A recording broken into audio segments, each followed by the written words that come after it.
Kanina nung pinandar natin, may usok siya. Ito yon. Warm valve steam or valve guide, damage steam seal, warm cylinder, warm piston ring. Hindi naman siya maingay. Wala naman ingay. Ito lang yan. Puro sa ibabaw ito. Kaya refresh naman. Ang tawag dito, refresh. Valve seal, kung wala naman tama yung block, papalit mo yung piston.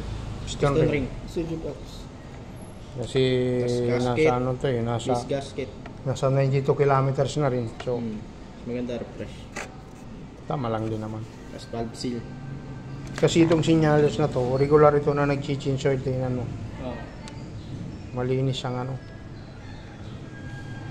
Pero kung may tama yung ano, lock, palitan na. Oo, papalitan. Nawawala ba yung ano, yung pagka-vibrate? Kasi pag na-under na vibrate eh. Depende na yan, sir. Kasi ang problema nito, una, pag sampak walang may nahalagutok. Yung steering bearing or yung kanyang wheel bearing. Pwedeng doon.